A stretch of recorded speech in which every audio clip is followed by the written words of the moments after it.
Hello, my friends. Welcome back. This is now Resurrection Day. Jesus rising from the dead. Oh, I don't think I told you. I'm from the Community Church in Glen Rock, New Jersey. Well, it's Resurrection Day. Some people call it Easter Sunday. It's been called that for a long time, but that doesn't say much about Jesus. I prefer to call it Resurrection Day. Now, what happened? Last week, Jesus came into Jerusalem on a donkey, and people were waving palms, but he really made the temple people angry. Well, during the week, when Jesus celebrated Passover, that night they had him arrested.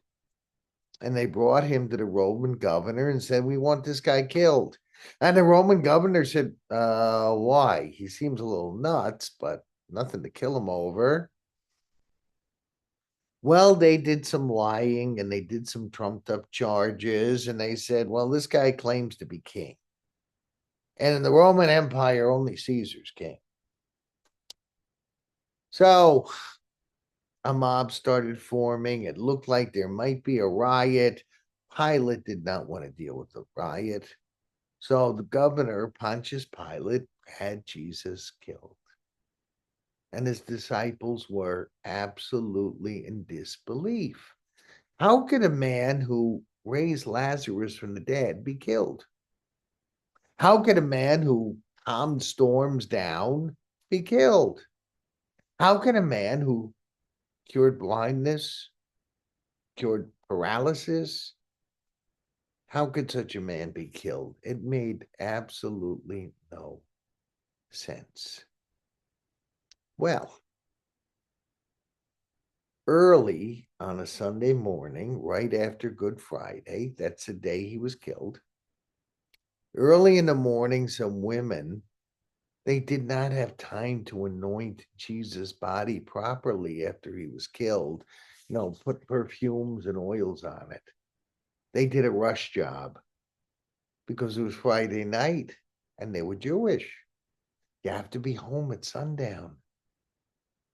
So early Sunday morning, they went out to the tomb. Now they were kind of scratching their heads because a tomb in Jesus' day had a big rock in front of it, kept out animals and grave robbers and stuff. They hadn't really thought it through how they were going to move that rock, but they were desperate to anoint their friend properly. Well, they get to the tomb and the darn thing is open. The stone's been moved. What the heck is that all about? And the women look in, there's no one there. So some of the women went back and told the disciples, hello, tomb's empty. But in the meantime, Mary Magdalene was probably one of Jesus' most loyal disciples. She had had a real bad history. She had had 7 demons inside of her, and she acted like a crazy loon. And Jesus cured her. And,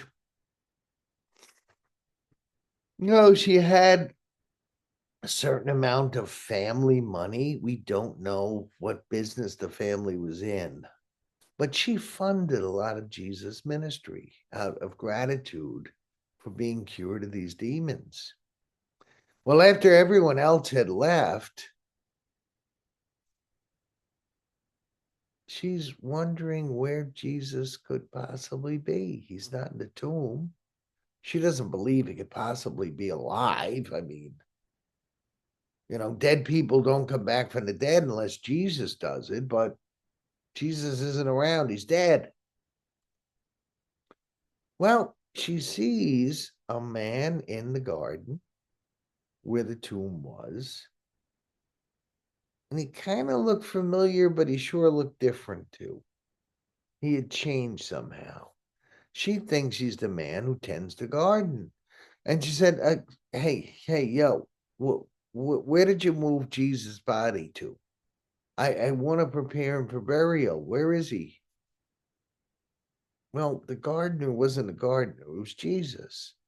Somehow he had changed at his resurrection. And he says to her, Mary. And that's when she recognizes him. It's his voice. Well, she goes running back to tell the disciples, I've seen Jesus. If you were the disciples, would you believe her? I mean, she had a history of being really crazy because of these demons. Would you believe her? The disciples knew that the tomb was empty. They had seen it for themselves, but at this point, they had not yet seen Jesus. What do you think? Was Mary just hallucinating? Was she crazy? Or did Jesus really rise from the dead? And would you believe someone who had a history of being a little bit crazy? That's a tough one, huh? But sometimes people who've had those mental health issues, well, sometimes they're right. If you were one of those disciples and you heard that Jesus was alive, would you believe it? Or would you laugh? Or would you say, stop telling stupid stories? That can't be true.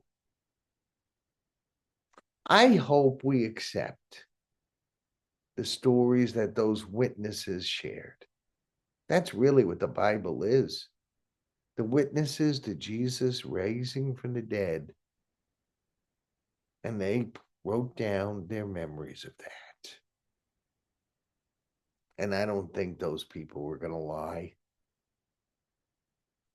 You see, Jesus was killed because Romans thought he was an enemy.